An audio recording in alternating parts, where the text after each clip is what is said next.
Ladies and gentlemen, this is Dennis DePra again. Um, this is episode 3 for the Alaska Veterans Museum on our oral histories.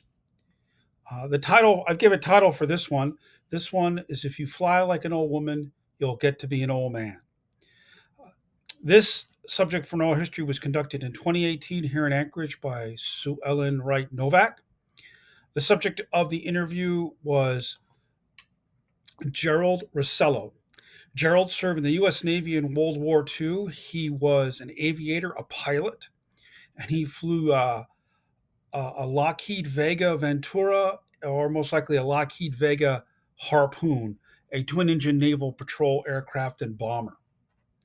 Many of you may be familiar with popular media representations of the strategic bombing campaign in Europe during World War II, such as the HBO miniseries Masters of the Air, which has recently been on the internet and streaming services. And then another movie, Memphis Belle, made in the 1990s, and the B-29 campaign over Japan in the late Pacific War, 1944-45. What Gerald did was a less well-known campaign that occurred from Alaska, from the Aleutians.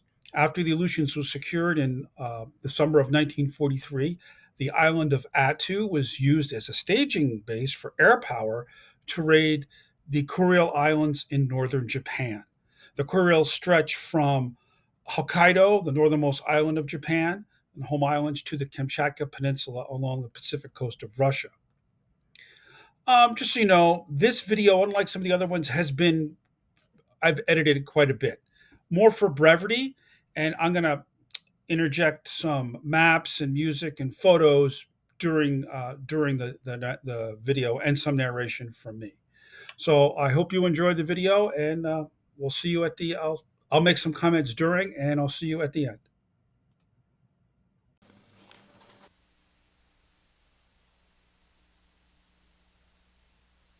Okay, today is Thursday, the 17th of May, 2018, and we are in the Anchorage, Alaska hotel room of Gerald Henry Rusello, who was a naval aviator with VP 139 stationed on Attu.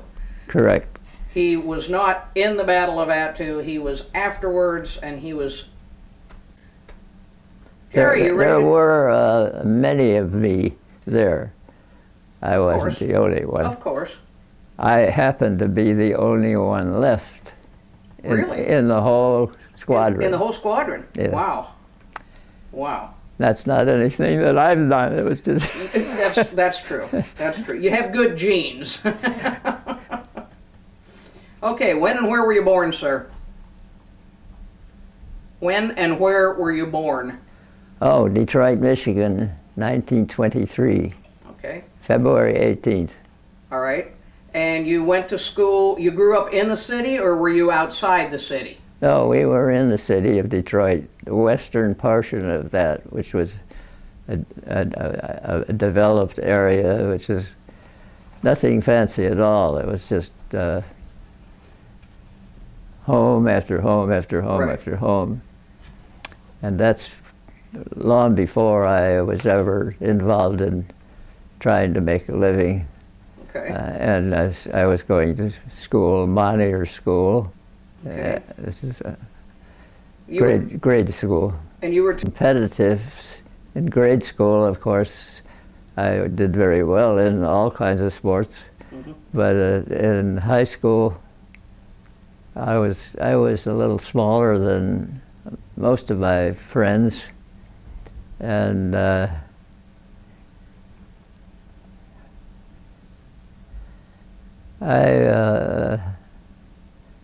I don't know why, but I was involved in sports, not in school so much as after school. Yeah. And I don't know what else you could say about that, but Did you come from a big family? no. I had two older sisters. Two older sisters. Okay. And what'd your father do? Oh, my father was a custom tailor, Oh. and he had worked in downtown Detroit in a company called Ball and Stock. That doesn't mean anything to anybody. while in high school, I had a paper out, newspaper, the Detroit News, and I had customers happen to be all in this. I don't know why I got this job, but it happened to be in where I lived, plus about 2 blocks in a row, about 40 customers of Okay. peddling Detroit News. Mm-hmm. And I also had a magazine, and I can't think of all, there were about 3 different publications of magazines. I can't even think of the name of the magazine titles, but it didn't matter. It was just a nice little bit of income that I could. Yep. So I guess I would be considered a saver, and I didn't spend a lot. And then in 1941, I guess it was, when the Japanese attacked Pearl Harbor, we've got to do something for our country. Right. So we all went down to the city of Detroit, where there were enlistment locations for various military service. And the minute we got off the bus, we came across this poster of the You said this was a life-size. life-size poster of, we all went down and saw this poster, and then found out where you enlist in this service, which didn't take much time. And they said, well, you know, they wanted to know the particulars of our age and so on. And of course, that was all given. And they decided, well, you're too young to enlist at this point. But he said, we'll put you through a regular physical education, or physical thing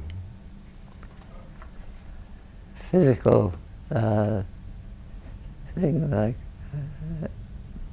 physical. Mm-hmm. And so we said, okay, well, that's fine.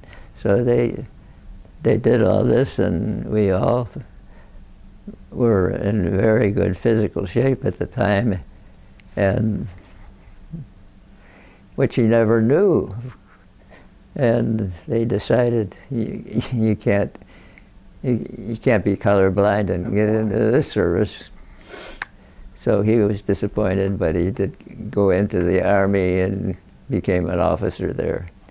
And so Bob Dubuque and I were waiting and waiting and waiting, and finally we got a call, and it was slightly different. He went to somewhere, and I went to somewhere else for pre-flight school training.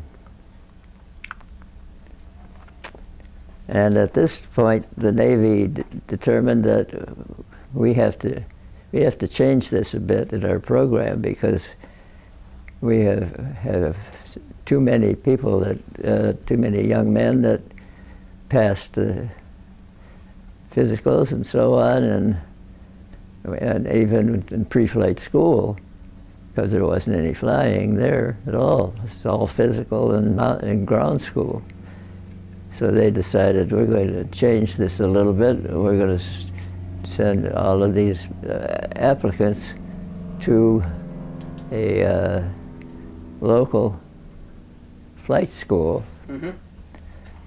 So we both went there, and I don't know, it didn't last very long, about a month, I guess it was. And we both graduated with flying colors there. And then that's when we became separated, because that's when we decided that after the pre-flight school. You want a personal story in there? Sure. Oh, okay. Well, the local people, this was Chapel Hill, Okay. North Carolina, the local people people there had decided they wanted to do something for the graduates of this thing. So they had a dinner and dance for all of us. I don't remember the numbers, quite a few. And I met this young lady there, and we just talked a little bit and did some dancing with others and so on. Mm-hmm. And then I don't know how I got the message, but her parents wanted to invite me for dinner. Uh-oh. At this, which was okay with the Navy. So I went to dinner, and it was a wonderful dinner, and I was still all dressed up in my, we didn't have any formal uniforms at that time, but just all kind of khaki looking things. Mm-hmm.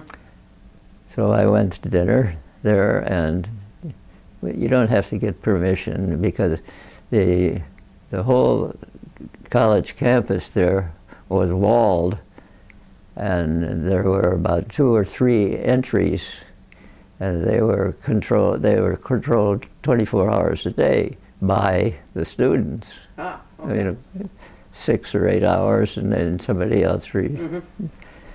Because we were all finished with our training and just waiting for a place to ship us to.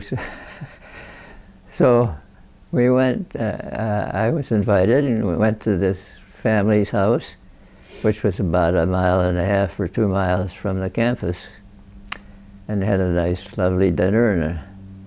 And this, you know, the dinner was maybe at 7:30 or 8 o'clock, or maybe even later, I don't know. But so we were just sitting there. It was a beautiful, quiet night, lovely breeze, and the stars are beautiful. So we're sitting there on a swing, just talking, and I'm trying to think of her name, but I can't think of it right now.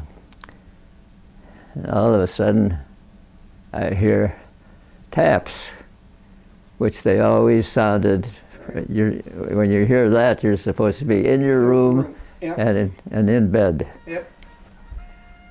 And I sat there for about 2 or 3 minutes, and I thought, Jesus, I think the other guys in the room will cover for me, but then you get worried. You start getting worried about it. So I was there maybe 5 minutes or something.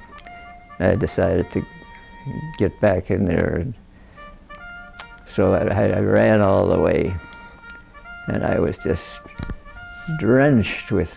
It wasn't so much I was out of breath or anything, but I was just drenched. My clothing was all wet, and of course there were these guard points, which I think are just 2 in the whole community there at the college.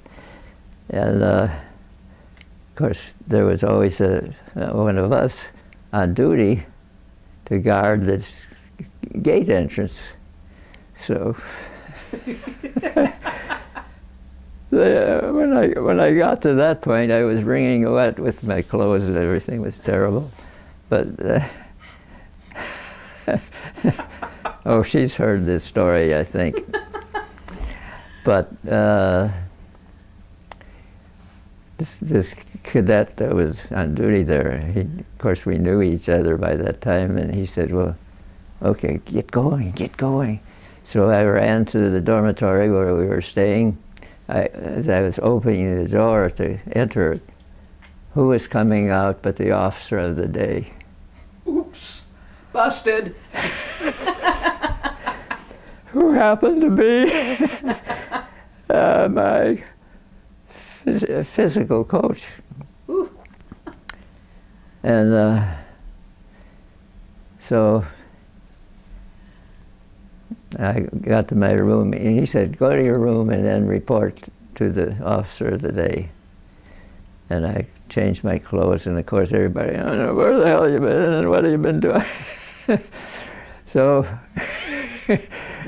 I hadn't been doing anything really. I was just enjoying being out of that ring. Yeah. And so he talked, I reported to him in his office, and he reported, he asked me many questions and so on, and he said,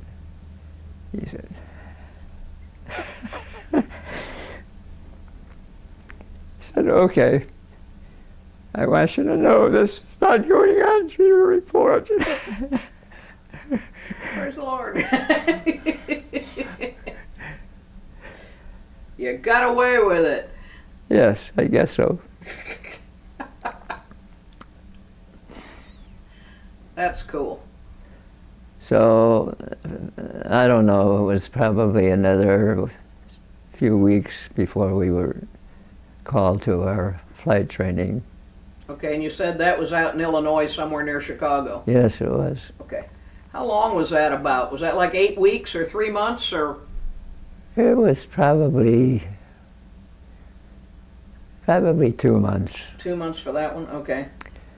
And that was a fun thing because it was all flying in dual-winged. Mm-hmm. I can't even remember the physical training, Right. but a lot of ground school. Right. That ground school combined with that kind of thing, which was also at Chapel Hill, North Carolina. Okay.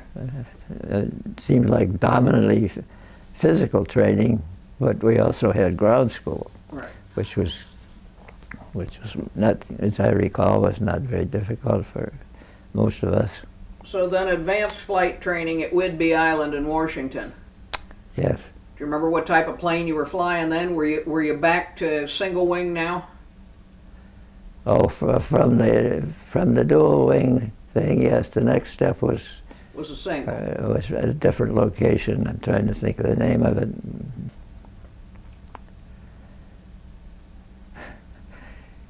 Okay. Then after Texas, you were ordered to Attu? No. We went to, that was just, it wasn't, there were military planes, but they were just single engine things, and we had, of course, individual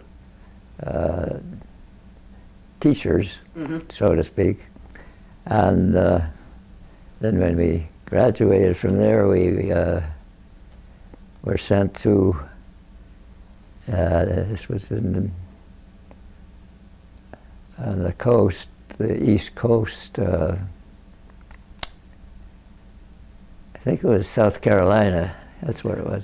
South Carolina, where this was now the kind of plane you were going to be flying. Okay. So that was the specific plane you'd be flying. You were Right, selected exactly. for that to go, okay. Exactly. And I had a wonderful instructor there. We went through all the things, and I did well, I guess, or well enough. But this instructor told me, he said, one thing you should remember, you fly like an old lady, and you'll get to be an old man. Ooh.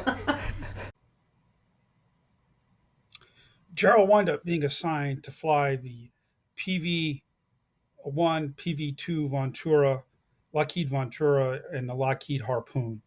Um, he learned on the East Coast to fly the aircraft. That's where he's talking about the instructor giving him that piece of advice to fly like an old woman and you'll get to be an old man.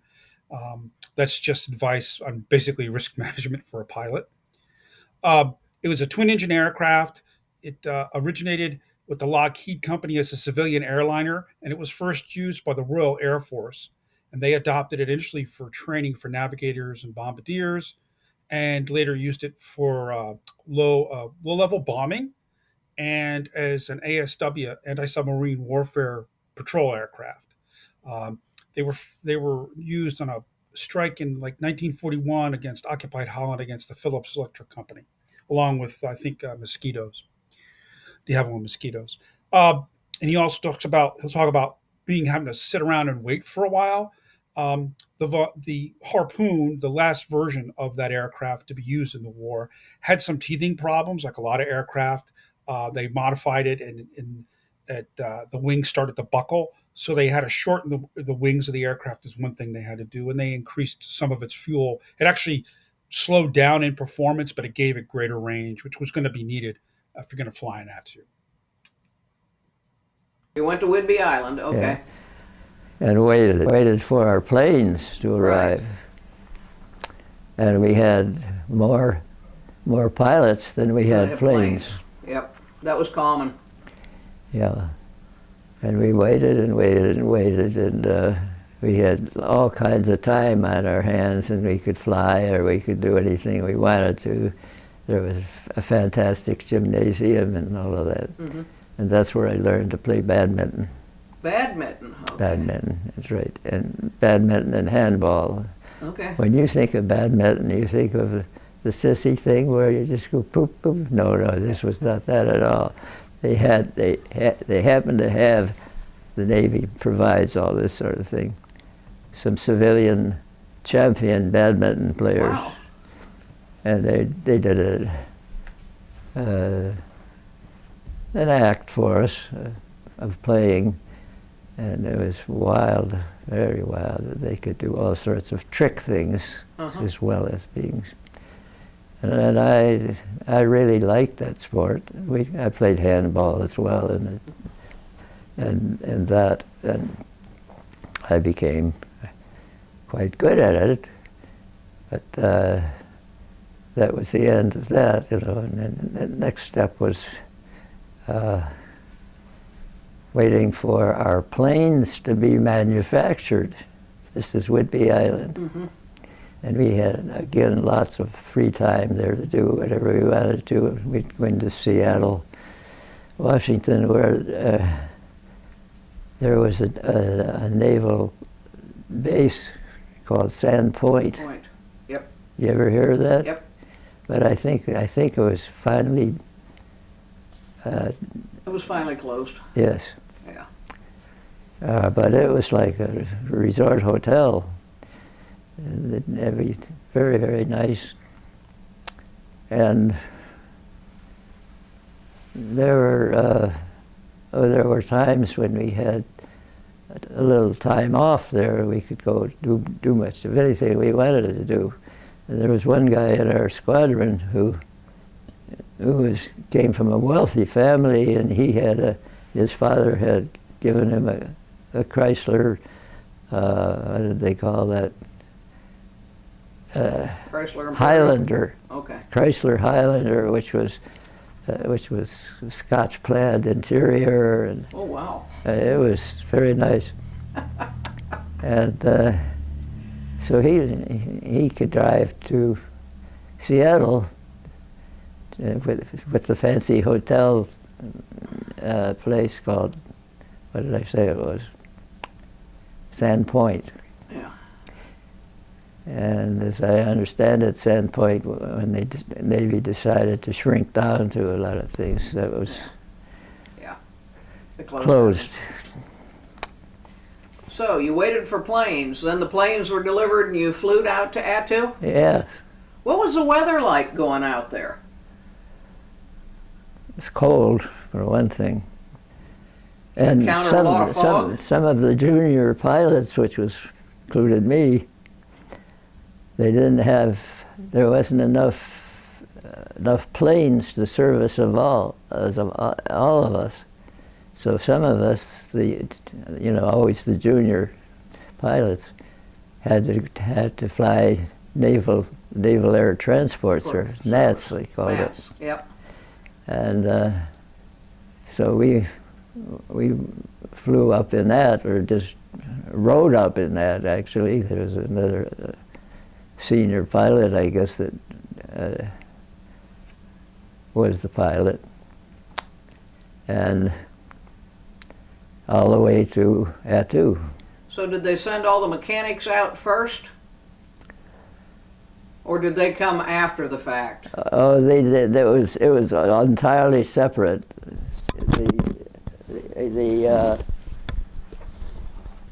the fellows that were part of the crew.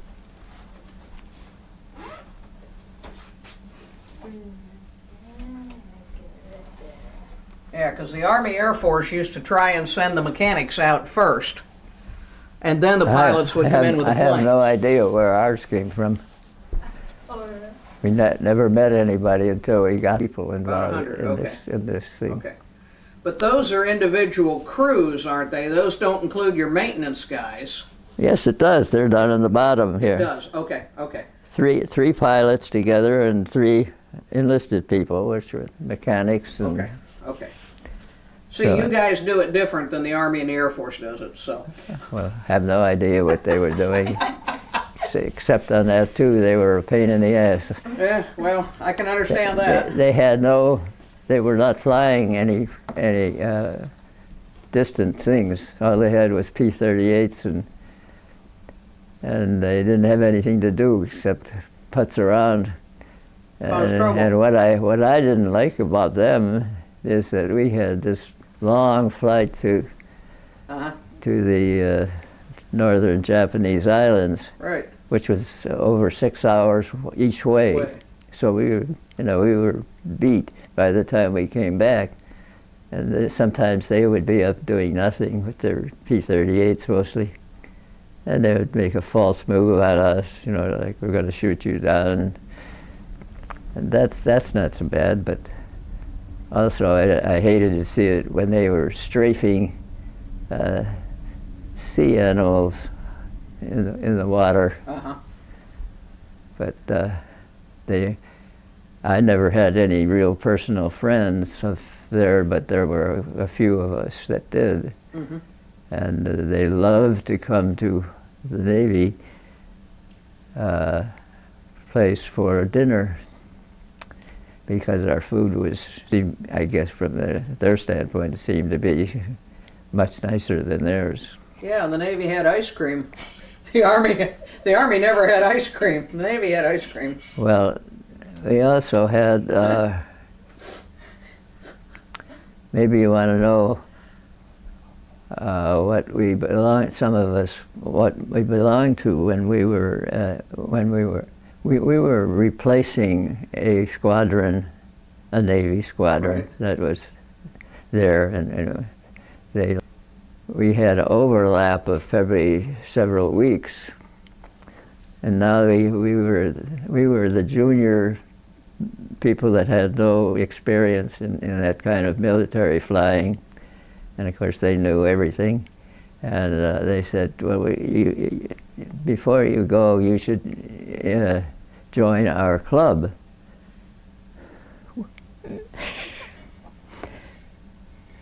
Which was called the SIP Club. SIP Club.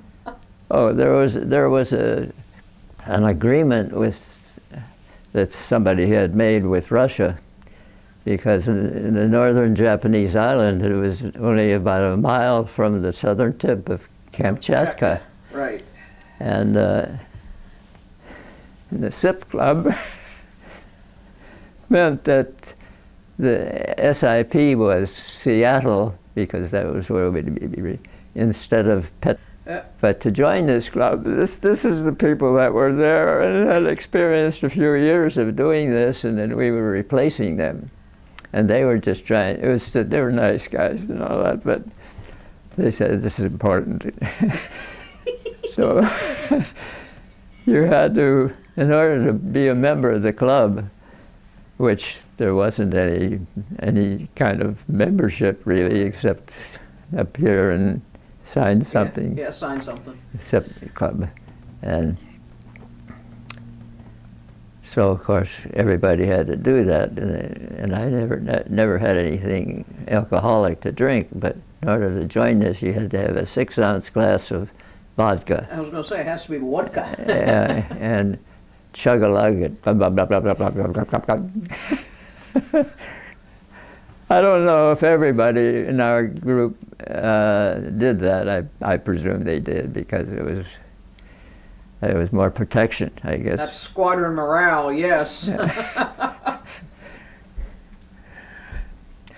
So it's all very funny now, but it was And it was then, but you always had time for a little fun. fun.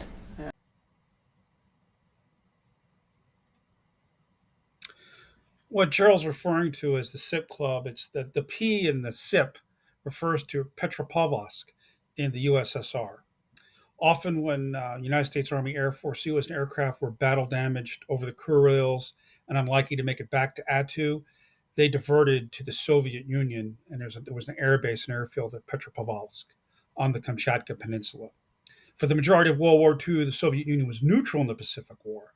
The most significant action prior to 1945 being at Nomonha or Kakangal on the border of Mongolia and Manchuria, where the Imperial Japanese Army fought the Red Army. This was in 1939 in the summer, and the result of these conflicts resulted in the non-aggression pact with the Soviet Union that wasn't renounced till August 9th, the day the bomb was dropped on Nagasaki. We'd make our run, gain a little elevation, and then down as fast as we could pick up speed. We were faster than the zeros. And they could make, depends on how many they had in the air, but it would seem like there were maybe 2 or 3, and they could make one pass, because if they got any further out, they could never get back. Right.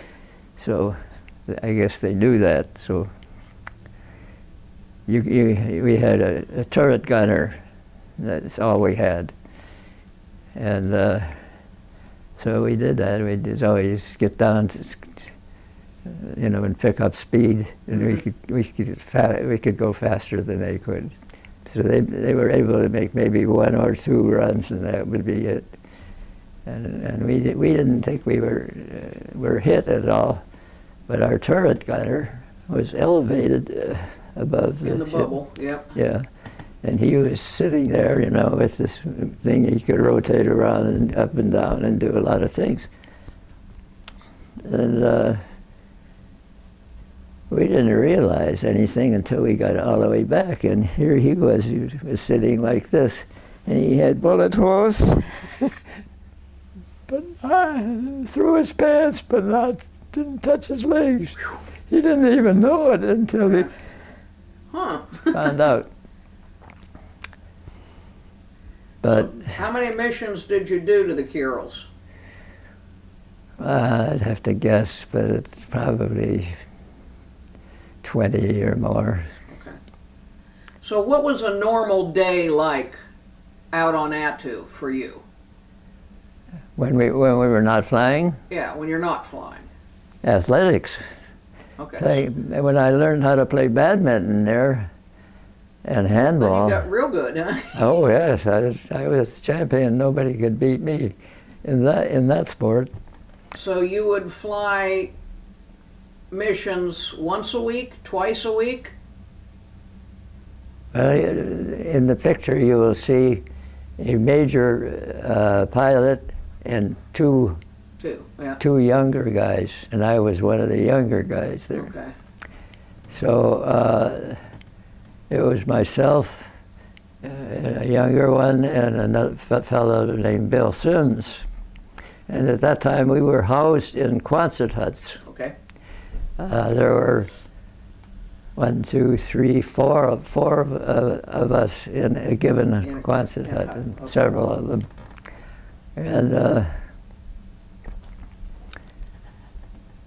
as the picture indicates, there was Bill Sims on one side, me on the other side, and what's the name of our wonderful, experienced, more experienced pilot. And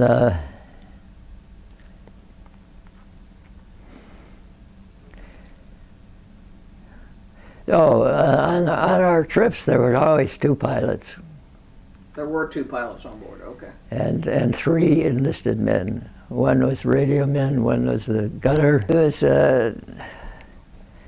There was a mechanic. One was a mechanic. One was in charge of radio communications. Yeah. And he was not only the gunner, he was in charge of the bombs that we carried, Okay. and all the rest of the ammunition. So he was your armament man. Yeah. So you had some hairy missions? Did you have some very hairy missions, terrifying missions? Or no, not really? We're so young and dumb, we don't. Yeah, you're indestructible, we know. I was never fearful of things that I could think of. And actually, until after they happened, and Yeah, then you think, well, Jesus, that could have been me, you know. And, Right. but I was lucky, I guess. We had a lot of bullet holes in our plane, but they weren't. It didn't affect our ability to fly, and we could outrun the Zeros very quickly, because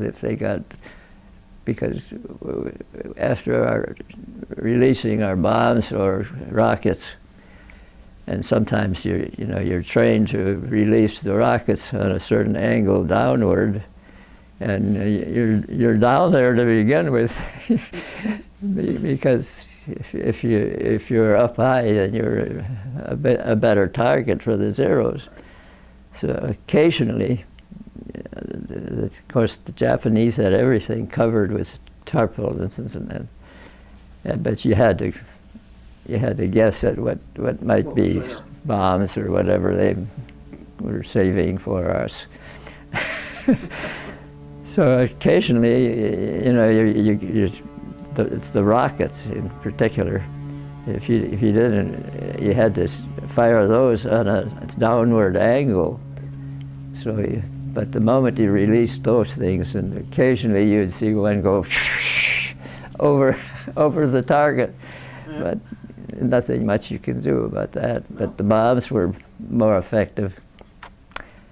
You gained as rapidly as you could elevation, and then jammed it down and then picked up speed. And the Zeros had maybe time to shoot their guns. Maybe one or no more than 2 runs they couldn't make because we went too far. And then you just kept your fingers crossed that they didn't do enough damage any place so you get back. There, because it's all over ice water, and you had rubber rafts and all that stuff. But if you got into one, you might be good for about 2 hours. At most. Yeah. Not because of enemy fire, but just because of the cold. Yeah. Yeah, but you had better flying clothes, so. Oh yeah, we had. Some of the Army Air Force units didn't get all that good stuff, so. Did your plane have a name? Did it have a name painted on it? No, I can't recall anything like that. Okay. And you said you're the only one left of the whole squadron. That's right. Did you keep in touch with a lot of those guys before they passed? Oh yes. Did you have reunions? Bill Sims and Bob Phillips were very close friends, and others were. And the ones that became very close friends are the ones that lived in the Quonset hut, because we would play bridge and do other things and mostly talk, and that's about all. Did you get movies out there? Movies? No, we had no movies. Huh. I learned how to play bridge there. Okay. And did you do any fishing? There's good fishing on Attu. No. Okay. Oh, I shouldn't say no. We went. There was another fellow and myself. We hiked, and it was summertime, but it was not much snow or ice except one morning I went to open the door from the Quonset hut to go outside and do whatever, I don't know, but I couldn't get the door open. And I finally got it partly open, and I noticed there was almost 2 feet of snow. Jeez. But I don't know where we got fishing gear. Another fellow and myself. And we walked, and I can't tell you where we walked to, but we knew that there were a couple of little lakes and streams. Mm-hmm. And there was wonderful fishing. All you had to have is something that sparkled a little bit, no live bait or anything. You just cast out. I don't know where we got the fishing poles even. I just don't remember, but there are a lot of things that were available. A lot of things, especially in there was a carpenter shop, a separate building, a carpenter shop. And I was pretty good at that kind of thing. And our Quonset hut was divided into 6 individual rooms, 1, 2, 3, Oh. 1, 2, 3. Huh. And it was Bill Sims and Bob Phillips and another guy about my size. Pup Schweitzer was his name. And, and all of each room had a window, and they all leaked. And I decided to go to the carpenter shop and get some materials and build a. You can't make the window entirely waterproof. All right. But the water that comes in, you can do something with. So what I did was seal those pretty well, and there was a little trough, and then came to inside a little carrier of the water, and ultimately entered into a pail. Very good. And now, all of the guys in the other Quonset huts wanted me to do that, and I said, "You do it yourself. It's not difficult to do. I show you how to do it." And this was. I did quite a few things before we had the Navy emblems for our flight jackets, and Yeah, you said you designed one. yeah. Did it look something like that? Oh, it looked exactly like that. Okay. We knew what it looked like, but Okay. they didn't have anything. Right. And I painted all those things freehand, and on a piece of very light canvas, actually. And you could just. I think we had some kind of adhesive too that we put on the back of that thing, and then just stitched it lightly just to hold it in place. Yep. What else did I do? Did you have records and record players out there? But I don't know, some of the guys in our squadron had some kind of interfacing with the Army Air Corps people. Okay. But we couldn't even see where they lived, but there was a way to. Yeah, because they're clear down on Alexei Airfield at the other side, the other point of the island, yeah. And they loved to come to our place for dinner because we had such much better food, I guess. I don't know. I never complained about it or felt like it was always very good food. Yep. Geral served in the U.S. Navy in Patrol Bomber Squadron 139, part of Patrol Wing 4.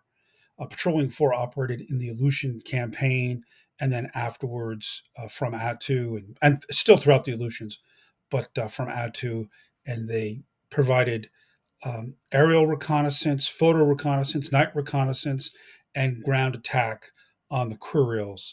And they also attacked Japanese shipping and targeted the Japanese fishing fleet in the area.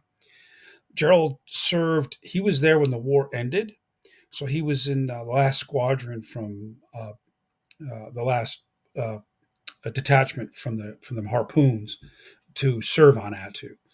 Um, he left his they ended the war there and then returned to the states. VP 39, he most likely flew harpoons. He might have flown PV-1 Venturs for a while. The harpoons are a little bit different. Just you've probably seen in the photos earlier. They the In the older aircraft, the Venturas, the tails, the horizontal tail stabilizers, kind of stuck out a little bit, and then the harpoons are just straight up and down. Um, so that's one thing. The other thing is this whole campaign uh, went to a couple of different things. One, it acted primarily as a distraction or a deception for the Japanese. Different times later in the war, after 43, that um, the action from Attu would was designed to make to see the Japanese that maybe we were going to invade the home islands from the northern route with the assistance of the Russians or the Soviets. And there were contingency plans to invade northern Japan and the Kurils if the Soviets entered the war uh, earlier. The war ended pretty much suddenly after the atomic bombs, so that's why it never occurred. I'm going to add before I close some videos more done recently. There is a warbird flying a PV-1, a PV-2, excuse me, harpoon, uh, known as the Attu Warrior. So you'll get to see that. You'll get to see it start up and taxi. And then I'll conclude with some of the sources I used for this and some of my recommendations for further reading if you're interested.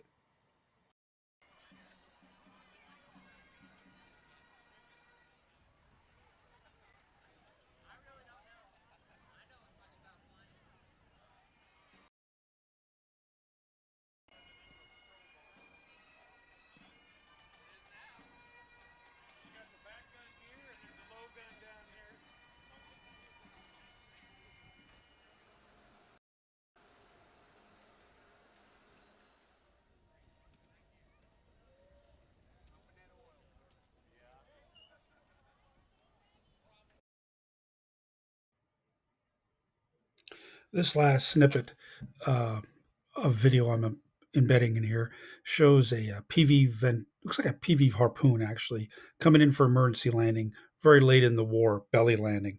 I believe it's on Okinawa, not Attu, unfortunately. Um, but it gives you a sense of the aircraft in flight and how rugged it was and how it brought its crew back home. So some of the sources I used to help me with this video is obviously the oral history that was done by Saw and Wright and the museum back in 2018. The other is this book, Mission to the Kuriles by John Clow. John Clow was a historian up here in Alaska, especially of the 11th Air Force and combat and the war in the Aleutians. And he's wrote several works, and this is one of them. He's passed now, but he is probably, as far as Alaska military historians, he's probably the most preeminent. Also, like to note and advise. We got some of the photos came from the National Park Service website on the war on the Aleutians in World War II, especially an article about VPB 139. And also, I recommend um, visiting uh, the uh, on YouTube a podcast from the Palm Springs Air Museum. They actually have a PV-2 harpoon on display there, and they do little episodes about warbirds. Sometimes they do little funny things before they start them, but I do recommend it. And I'll put that in the description below. I'll put the website for the Park Service for that article down below, and I will also put the web address for the Alaska Veterans Museum. You can actually do a virtual tour in the museum. So if you guys find this video, if you like it or you don't like it, leave comments later so I can get some feedback. Thanks. You guys take care.